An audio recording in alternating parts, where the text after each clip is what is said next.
Okay, hello and welcome to Verbling. I'm Teacher Oakley, and for the next hour we will be learning vocabulary, specifically collocations, words that go together, like adjectives and nouns and verbs and object nouns, and also some other phrases, maybe some idiomatic phrases as well, all of which will be related to remembering and memory, and somewhat also to that deal with your senses, touch, sight, hearing. Okay, we'll start out by looking at a little reading, and we'll discuss the collocations that come up, try to think of any others as we go along, and maybe at the end of the class we'll do a few exercises. Okay, so let me start off by welcoming some students to the class. Hello, Anna. How are you today? I'm fine, thank you, teacher. And you? A little tired, but I'm okay, thanks. Okay, nice to see you. I'm hanging in there. Good to see you again, as always. Heidi, welcome back. Hello, hello. Typhoon was born. Typhoon, is there another typhoon? Offshore again. Yes. Number 10. Oh, goody. Well, thanks for the update. I'm so busy I don't even have time to look at the news. I wouldn't know there's a typhoon until it hits my house. Approaching to Japan, then. Well, okay. Well, Heidi, you can have it. Okay? As far as I'm concerned, you can have it. It's all yours. Hello, Hogan. Welcome to the class. Hi, how are you? I'm good. Good to have you back in the class again. Nice to see you. Okay, let me also welcome Virgilio. Yeah, that's right. Hi, Oakley. How are you? Is it?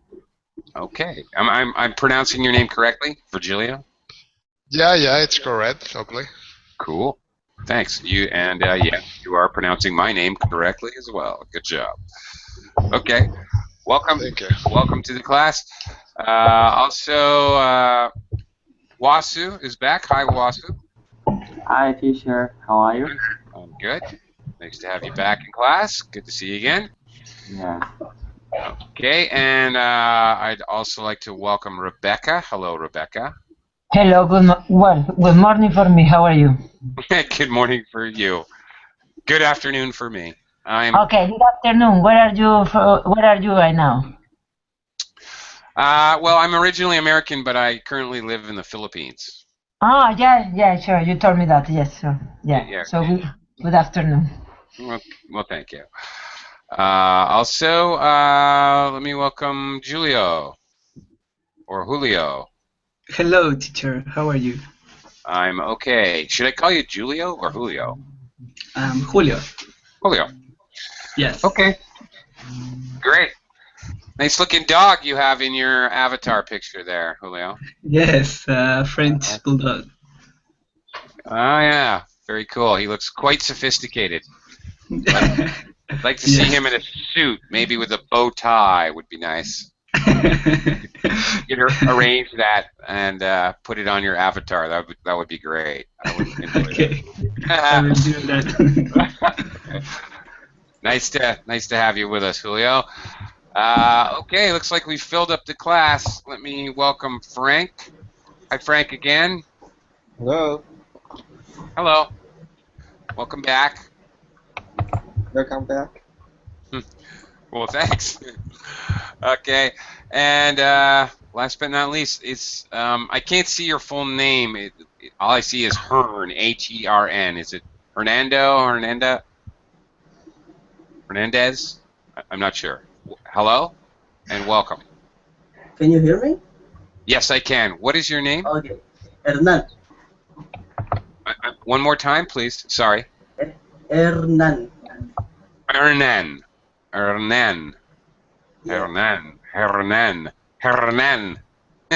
Okay. Where are you from? I'm from Chile. Chile. Oh, cool. All right. Great. The other side of the world. Awesome. Welcome to the class. Okay. Nothing to do now. We're all here, but get started. Okay. We're going to first start off. I'm going to screen share a dialogue. We're going to take turns as I call on you. Read the next line of dialogue, and then I will discuss it with you a little bit and talk about the words in bold, which will be the collocations, words that go together. In the meantime, there's a few new students here. Please, while other students are talking or I'm talking, please mute your microphones, and then I'll call on you, call your name, and when it's your turn, I'll talk to you for a little bit. Occasionally, I might ask anyone, and then anybody can talk whenever. But I'll say, does anybody know the answer? Can anyone think of something? Then anybody who wants to speak up. Free for all. Okay. First, we're going to talk about memories from the corners of my mind. Sorry you had to see that. Okay, remembering. All right, memory collocations in a dialogue. All right. Starting off with Beth here. So when I call you, just simply read it like this. I saw Terry last night. Do you remember her? We were at school together. Anna? Can you take over for Tom there? Yes. No, my long-term memory is terrible these days. Come to think of it, my short-term memory isn't that brilliant either. And I used to have such a good memory. Anyway, give me a clue. Okay, couple things to talk about. Long-term versus short-term memory. Anna, yes. How's your long-term and short-term memory? Yes, very good. Is it? Okay. Well, what do you think we mean? What's the difference, long-term, short-term? For example, things that happen a long time ago, or things that happen several days or months ago. Well, actually, long-term memory is, a long time ago, but short-term memory is really usually thought of really not days, but more like minutes. Well, yes. Yeah. Sometimes is for sure that you remember things happens a long time ago, and other things you don't remember what you eat yesterday. Well, absolutely. May I explain about that? Because Sure. I read some article about that. Oh yeah, sure, yeah, okay. Long-term memory is a kind of heavy shock or something happened, and the memory was kept in the depths of the brain.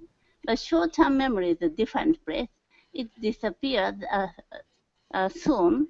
But if, for example, English word, at first it disappeared soon, but repeatedly you learn or look at that same thing.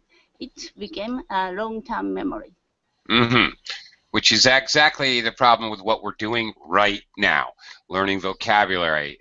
Some of this vocabulary you learn today, maybe if something strikes you as unusual, you'll remember it in long-term memory, but quite a lot of it you might not remember tomorrow. Absolutely correct.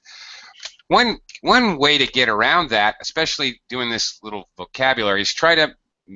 Heidi mentioned a shock. Well, it doesn't really have to be a shock. I don't have to scare you every time I introduce a vocabulary word.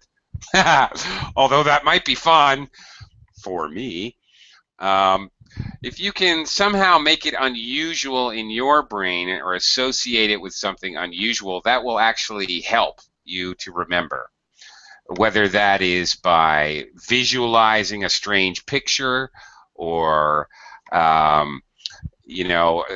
thinking a little about a story associated with the collocated phrase. Those kind of things can help you put this vocabulary into long-term memory. Hopefully, anyway. That's a theory, you know. Okay, Heidi, a couple small pronunciations. Kept, past tense of keep is kept. It's an irregular verb, K-E-P-T, kept. Yeah, kept. Yeah. Yeah, no problem. Well, don't be sorry. That's we're here to learn. Kept and also depths. Okay. Okay, if I could go back to Anna. Anna, have you ever heard somebody say, "Give me a clue"? Yes, and give me a clue is to say something in order to could think about anything. A clue is I don't know. I don't know. Explain me much better. Yeah. Okay. A clue is like an idea, and we use this expression in English a lot. For example, if I'm being derogatory, I'm being mean. Oh, she doesn't have a clue what she's talking about. She has no idea what she's talking about. Okay, or we say it about ourselves. It's a very, very common phrase. I don't have a clue what's going on right now. I don't have any idea what's going on right now. Give me a clue. Give me some idea. Like that, yeah. Yeah, anyway, yeah, that's it. Okay, moving on. Heidi, back to you. Next one. Yeah. Read from Beth here. Okay. She was the one with long black hair and glasses. You always used to say that she reminded you strongly of the singer you used to like. Oh yes, I vaguely. Oh wait. Hang on.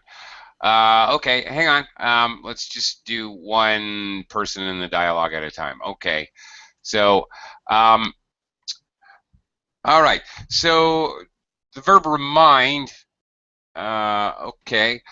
Heidi, have you ever met somebody who reminded you of a movie star, for example? Movie star, yeah, there are many movie stars. But the common person, when once I met in Italy, I was waiting for tram. Tram is like train running on the street. Then suddenly a man came to the same place. I was surprised because his face and maybe hand or neck everywhere was covered by tattoo. Uh-huh. Okay. Okay. Well, okay, what I was getting at is that a person can remind you of another person. Ah, okay. So you may look at someone in the airport and say, "Oh my God, look at him! He reminds me of Rob Lowe. He looks exactly like him. That guy looks just like Sylvester Stallone. He reminds me of Sylvester Stallone." Okay, we can say somebody reminds you of someone else, either their appearance or it could be their characteristics or personality traits. You remind me of my grandfather. You have the same sense of humor, like that. Recently, I found some woman. She is very persistent. She writes down the same thing repeatedly. So, like sick, I remembered my stalker before. That same type of woman. Oh, yeah. Okay, well, that's a past story. Did it make you nervous? Did you think you were seeing a... Yeah, okay. Scary. Okay. Hogan, can we continue? Can you give me this next line? I want to talk to you about it. Oh yes, I vaguely remember her now. She used to be friends with Joe, didn't she?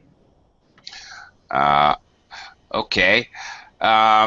Vaguely remember, this is a strong collocation, meaning I think I remember it when we're not sure if we remember it or we remember it vaguely. We don't remember clearly. Vague is unclear.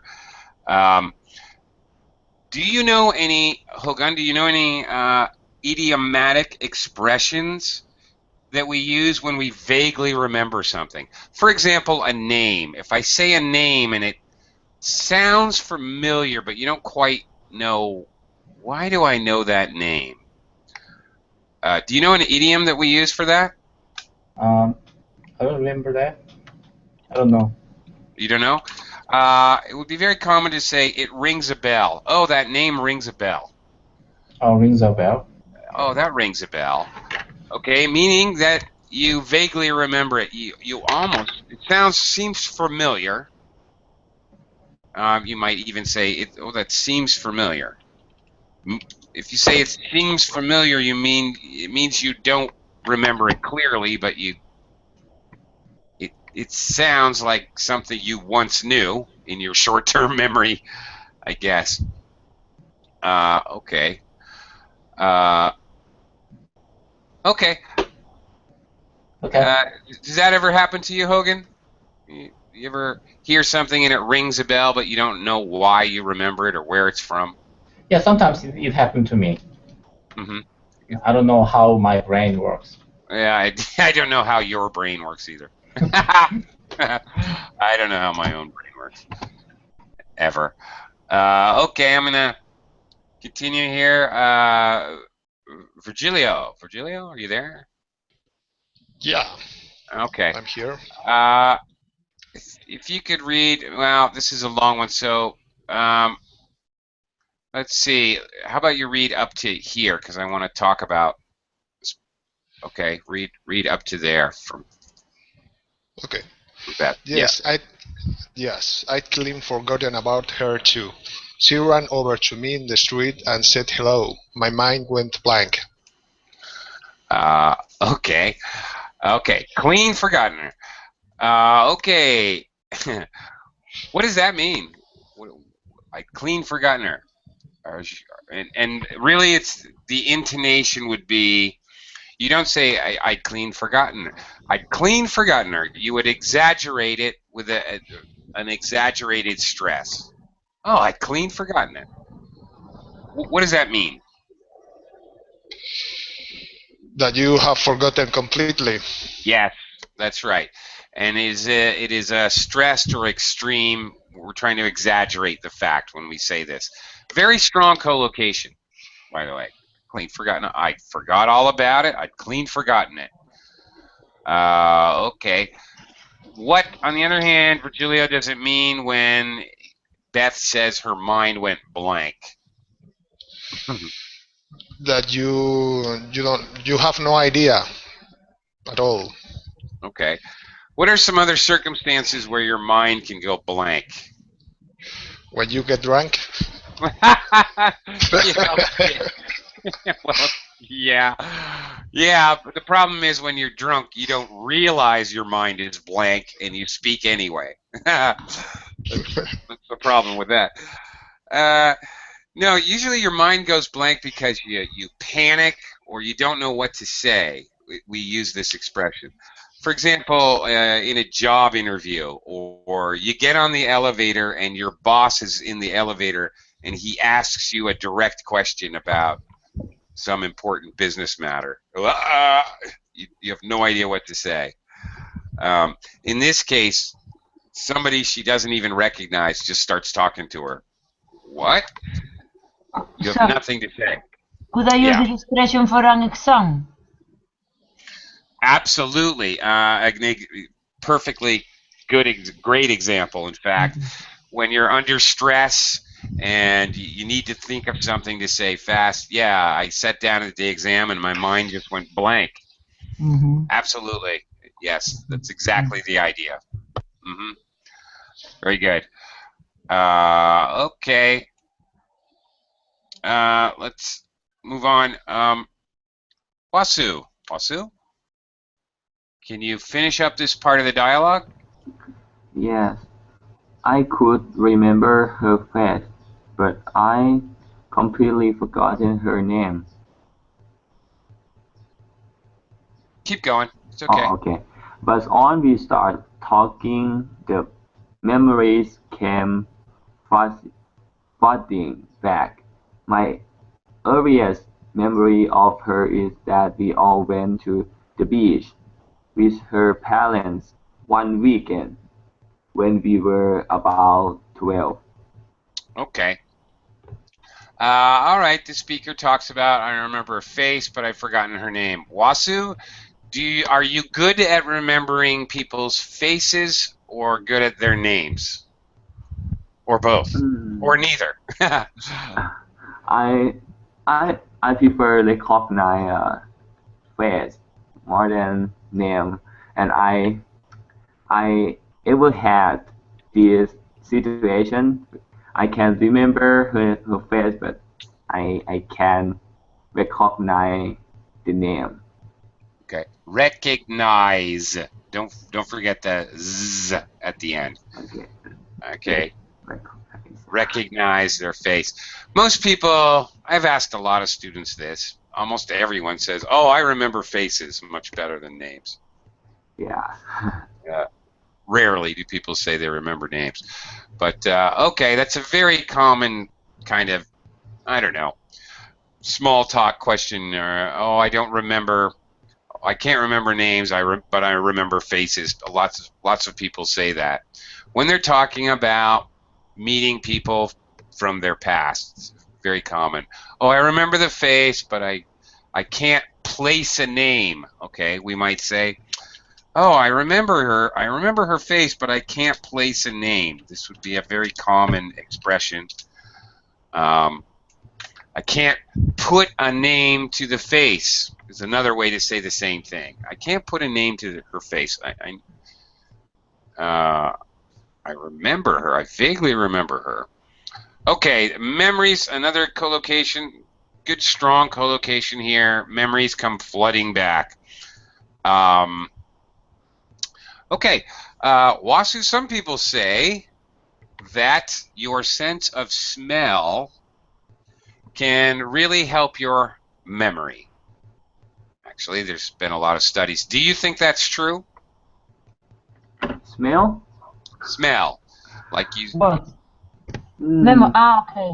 Yeah. Some memories come to our mind some smells, yeah? That's right. As a food or a food season especially. of the year. That's right. Smell of pine trees may remind you of winter in the mountains or a ski trip that you took, something like that. Or the sea, sometimes. Or the sea. Yeah, the sea has a very distinctive smell. That's right. Yeah, that's true. Yeah. I just have to share this with you because it's I don't know.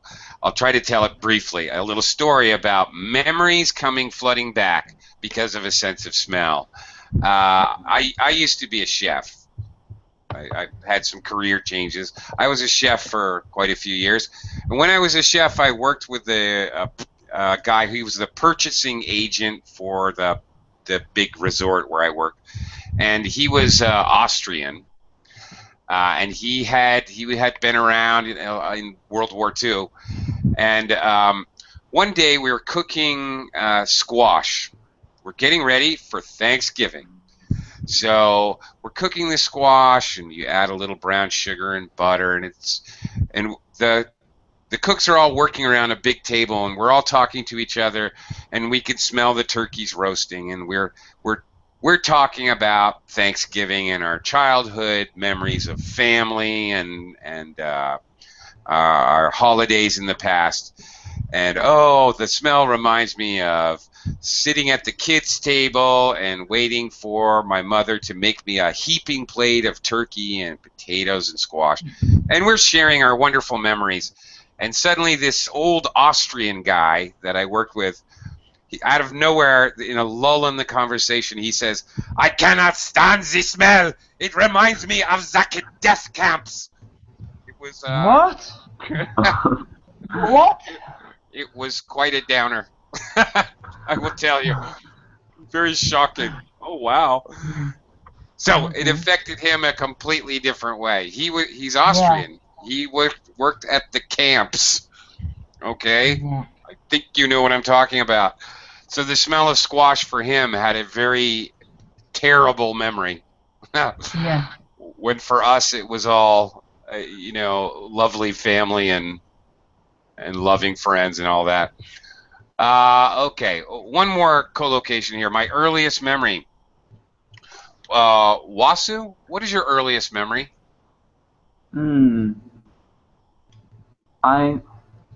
My earliest memory is when I was about 4 years old, and I paid the west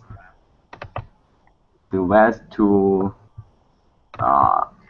that's paired in the shell, and my mom blamed me. You did what? I take the glass vase from the shelf by myself. The glass? Okay. Yeah, I was only about 4 years old. Oh, okay, because you took a glass from the shelf. All right, so it traumatized you? Okay, all right. My earliest memory, if we just say it alone, we're referring to the thing that we remember first in our life. But we also say my earliest memory of something, my earliest memory of school, my earliest memory of working, my earliest memory of summer camp, my earliest memory of a person, whatever. So to make it more specific, we use of whatever. Okay, let's move on. Rebecca? Yes. Okay, from here. Tom, okay. Oh yes, now you are stirring up memories for me. I can distinctly remember being stung by a jellyfish in the water. Okay. Stirring up memories. What do you think Tom means by saying you're stirring up memories? I have no idea. Okay. This is another, it's really an expression. It means that you're starting to remember things. You're getting reminders, or, oh yeah, now I remember. Oh, I also remember when you sit around talking to your old friends. What you're doing is you're reminding each other of things in the past, and you're stirring up memories for each other, and you talk about it. Yeah, another word for that is reminiscing, to reminisce. Like the past. Yes, you reminisce about the past. You're stirring up memories about the past. That's right. Yes, reminisce. Okay, it took me a minute to spell it, but there it is. It's a hard word to spell. Okay. Then Tom says he distinctly remembers something quite specific. So, distinctly remember. Okay, we already talked about vaguely remember. Basically, degree of how well you remember. I remember. Okay, you vaguely remember. That's on one end of the spectrum. Hardly remember. You could say hardly remember, vaguely remember, barely remember, and then remember in the middle. I distinctly remember. And that's about it. We don't say I strongly remember or I acutely remember. This is a very strong collocation. We don't really say it any other way. If you remember strongly, you distinctly remember. So it's before always remember. I really remember. I vaguely remember. Yeah, I vaguely remember is a small remember, and distinctly remember, you remember very clearly. We also use clearly. The construction is that the adverb is before the verb. Yeah, that's right. Adverb verb. I clearly remember. Yeah, is also distinctly. We also say clearly remember. And by the way, we also use these. We also use these for when we're admonishing or blaming. Okay, I distinctly remember you told me that you would be home by midnight, and it's 4 a.m. in the morning now. When we're yelling at somebody and we're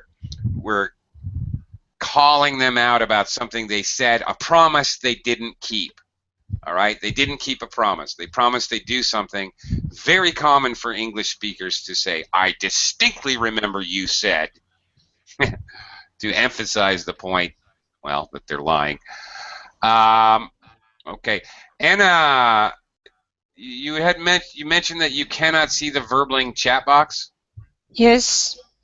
Did you try clicking on the V, the icon on the left toolbar? Yes, yes, Doesn't work. yes. I can't see anything what you are writing in the chat. Oh, okay. That's odd. I don't know if that's I'm not very technical. So Well, don't worry, don't worry. I don't know how to fix that. Okay, I need to move on. Julio, can you read the next part here? Beth. Okay. I can see why you wanted to blot out that memory. Okay, what does that mean? She wants to blot out that memory. It's something that you don't want to remember? Yeah, exactly. All right. You want to erase your memory. That's another way we can say it. Oh, I want to erase my memory. Okay. Like the movie of Spotless Mind. Well, okay, kind of. Yeah. Or whatever, 100 Dates or whatever that stupid movie was. All right. Hey, yeah. All right. Blot out your memory. Okay. Sometimes, even though it's not a word, speaking of movies and popular culture, what would it mean if Julio, if somebody said, well, that's something you can't unremember? You can't? Can't unremember. Even though unremember is not a word, you definitely may hear this. Well, that's something that can't be unremembered. Something that is marked in your brain. Very good. Marked into your brain.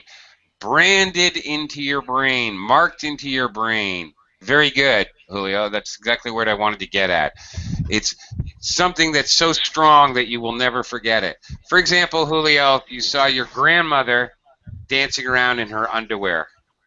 You might say, well, that's something that can't be unremembered. Yes. Yeah, okay. Exactly.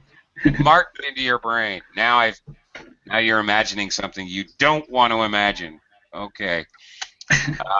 All right. Moving on, Frank. Here's another one I forgot about. Frank, can you read this one?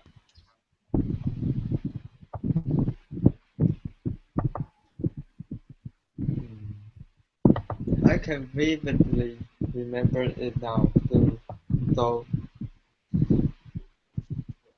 actually the whole weekend was an unforgettable experience. And we told ghost stories all night, if I remember rightly. Okay. Vividly remember. Okay. I forgot about that one. Distinctly remember. Clearly remember. Vividly remember.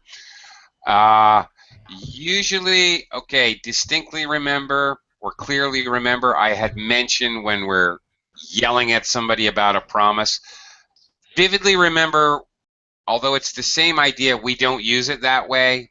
You vividly remember usually something beautiful or pleasant,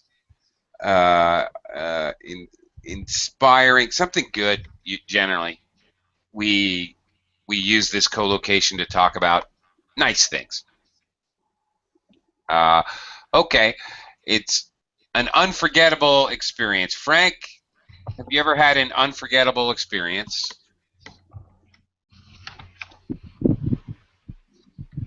Yes, I have a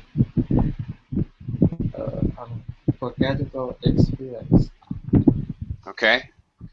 Yeah. Like what? During a travel to Italy. During travel to Egypt? To Italy. To Italy. Italy. Ah, okay. Right. Very, very good example. All right. Our travel, our trips that we take, Yes. vacations, And, travel. Yeah. yeah.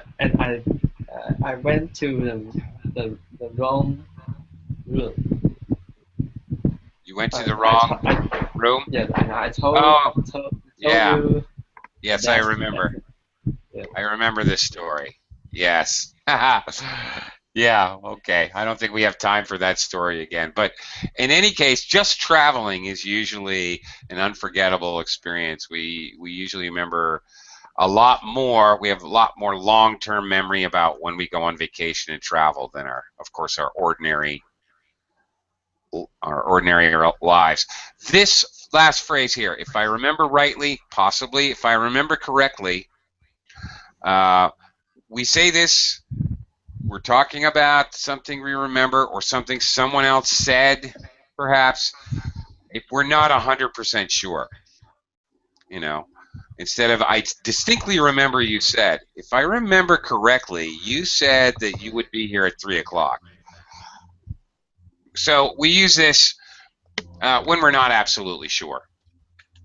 It could be rightly or correctly. And we use the entire phrase to introduce something from the past we're not completely sure about. All right, moving on. Okay. Hernan, waiting patiently Okay. there. Can you do this finish up this last part here? Okay. Oh yes, that's right. Now I remember it well.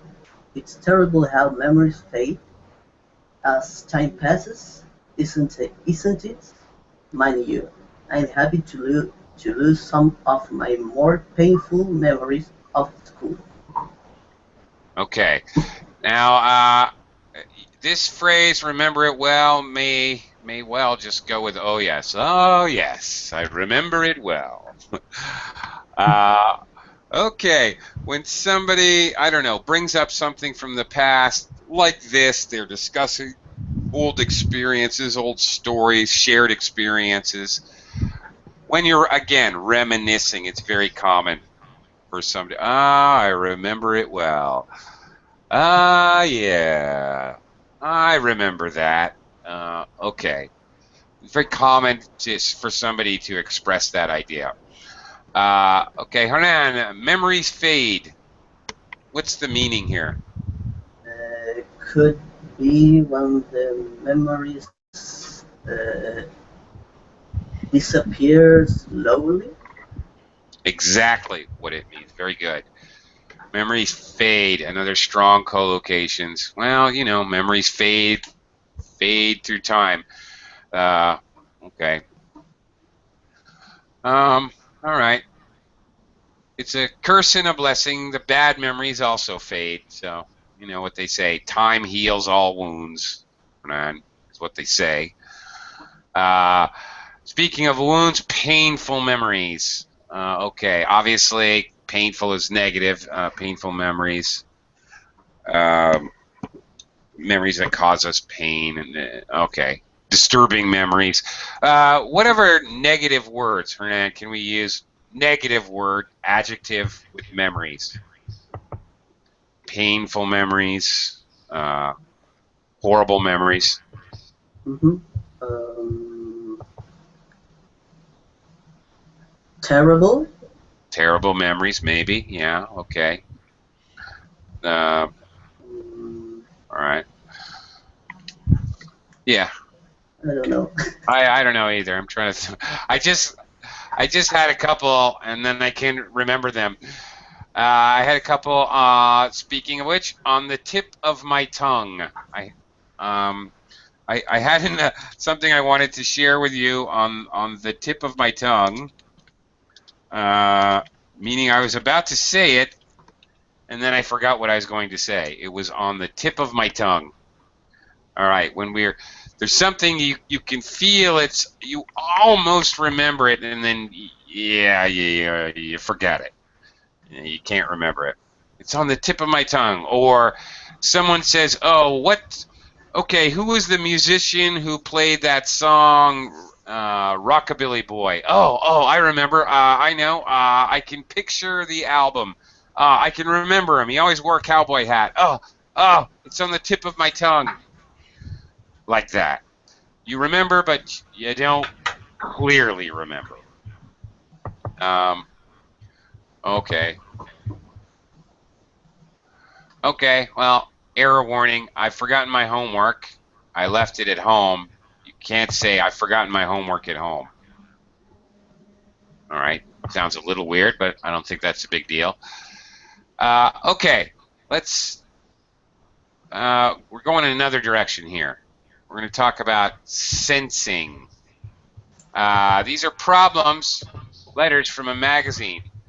There's going to be looking at collocations related to our senses, sight, hearing, touch, etc. Okay, let's give this a try here. Okay, let's see. Well, start at the beginning again. Anna, can you read this first part? Yes. When I first met my new boss, I had got the impression that he might be a difficult person to work for. Okay. I sensed some tension between us. Okay. All right. I got the impression. All right. What do we usually call that when you first meet someone? Yes. Yeah.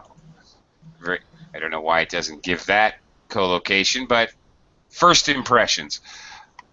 I'll just say it. First impressions. All right, Anna.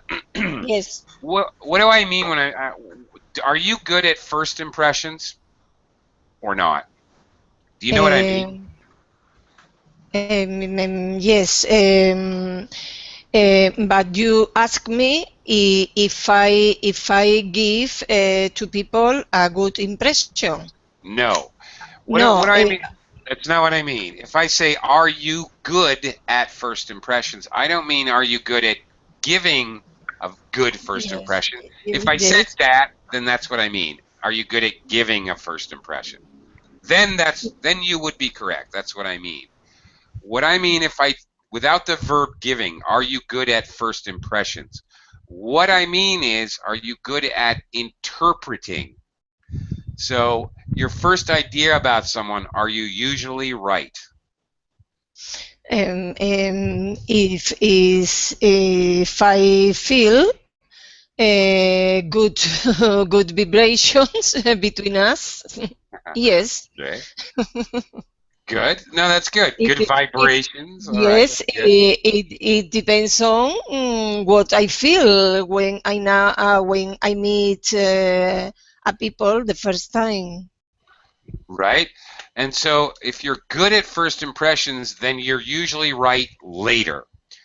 So however you feel about someone in your initial or first impression, you're right later. That means you're good at first impressions. Good at first impressions.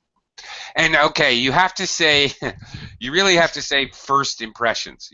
This is a collocation you have to use, okay? Yes. Because what do I mean if I say, "Are you good at impressions?"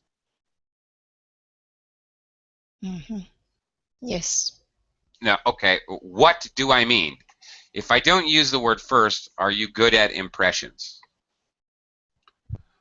Good impression. Good at impressions. Is the same meaning, more or less, I think. No. No. If you're good at first impressions, that means you're good at very quickly judging other people. If you're good at impressions, that means that you can, my name is President Obama, and we've got a problem in this country. We've got to take this country forward. We're going to take this country forward. You better believe it. This country's got to move forward.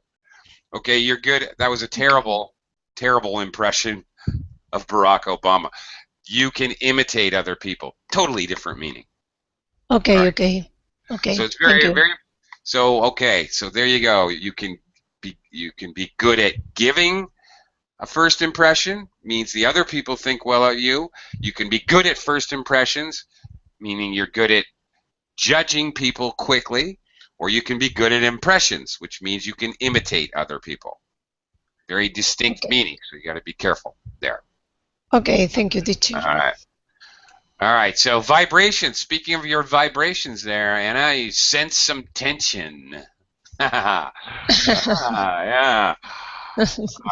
Okay. It's normal when people don't like is this feeling what you sense. Yeah. Okay. Now, all right. Since tension is obviously negative, you said don't like, so I understand that you understand that it's negative. What does it mean if I just say, Anna, I sense something between us? Oh, it's different. It's different meaning because you feel something. Yeah. Okay. Something about feeling, certain chemic between a couple. Yeah, a connection. More, it's if somebody says that, they're talking more about of a kind of. Well, it doesn't have to be. You know, it doesn't have to be. But often, if it's a male and a female, it may be that he's flirting. He or she is flirting, and maybe they're talking about a romantic connection. But you could also say the same thing with a friend. You know, I think we're going to be good friends. I sense I sense something between us. I sense a connection, and actually we use that sense a connection. Yeah. Something special. Something special. Yeah. Okay. Yes. All right. With a friend, you feel something special about him. Right. So if you sense a connection, that's a positive thing, as opposed to sense. I sense some tension. Okay, that's definitely negative. Okay. All right. Heidi, can you take over here? From I have a feeling. I have a feeling that he is trying to make things difficult for me. I don't know whether I should trust my intuition and handle my resignation, or am I just being ridiculously oversensitive? Okay. I have a feeling, which is really used a lot by English speakers, this entire phrase. Goodness, we use this a lot. I have a feeling he's going to be late. We use this a lot, meaning basically anything, almost anything we say, and with that we use this as a signal phrase to introduce something that we say that we're not sure of. I have a feeling it's going to rain later. Okay, it's not that I have a sensation or my you know, the hairs on the back of my neck are rising or something's happening with my eardrums. I just think it's going to rain later. So this is a very common expression. It can be used about anything, really, whatever. I have a feeling that that post won't hold up that piece of wood. whatever. You can be talking about something strictly physical. You could be talking about something emotional. Whatever. I have a feeling that Greece will vote no in the upcoming referendum. Whatever. I have a feeling that the LA Lakers will win the tournament. Doesn't really matter. We use this for everything. And everything. It's really common. Okay, trust my intuition. Heidi, how about you? Do you trust your intuition? Yes. Before I was running shop, so depend on the customer. When I look at the new customer, I have some intuition. This is a good customer or not, or this customer has a good sense or not. Okay. So you're getting first impressions of people, and you're going on your intuition because you're just watching them. Okay, this is absolutely appropriate because good example. They're customers. You're watching them and observing them. You're not really engaging them. So you basically you are going on intuition. You really have almost no evidence. So okay, that's actually. That makes sense perfectly to the idea. Facebook or some place, they are gathering face like picture to each other, right? And they have some information to each other. Then they will sell the people personality. This person is has a tendency to shoplifting or something. Oh, really? But I don't need to buy such kind of information. I have good intuition. Okay, I see. Okay. The last phrase, ridiculously oversensitive. We don't always collocate this adverb. It might just being oversensitive. Ridiculously is just a strong adverb we use with a lot of different nouns, especially nouns about feelings. Ridiculously paranoid, ridiculously sensitive, ridiculously tired, ridiculously angry, whatever. It gets used a lot, collocated with abstract nouns, especially abstract nouns about emotions. Oversensitive, okay. The idea can be really two different things. Okay, Heidi, what does it mean if you're oversensitive? Like kind of easily get anxiety or like nervous or something. Or in this case, that's exactly correct. You're easy to spark your emotions. Yeah, that's true. In this case, this whole dialogue here, okay, it's really. First, she got some impression from the new boss. Right. Then she thinks about that impression too deeply. Yeah. Right. Exactly. Right. She's wondering if she's just imagining the whole thing. Is she being too emotional about her first impression? That's it. Okay. Very good.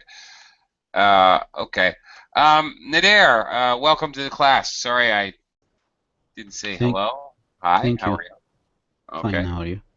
I'm good. Okay. Nader, since you're here, you want to read this first part? Yeah. For the last few weeks, I've been much more sensitive to heat and sensitive to light than I used to be. I always had sensitive skin and sensitive teeth, but this is much worse than ever before. Okay. Sensitive teeth. This is very painful. Okay. What is that? When you eat ice cream and your teeth hurt? It depends. Some people are sensitive to sweets. Some people are sensitive to cold drinks. Okay. It pays to be insensitive. Yeah, sometimes. Well, when you're talking about physically insensitive, of course. Speaking of that, all right, there's two things right in there. There's physically sensitive, which is what we're speaking about here, right? Actual physical sensation.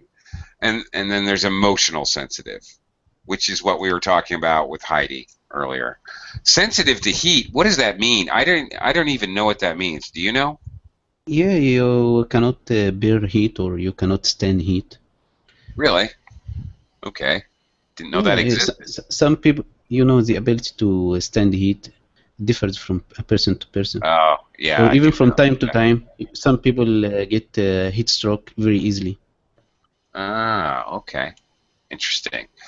Sensitive to light. Okay, I can understand that. Maybe it gives you a headache or hurts your eyes, like that, right?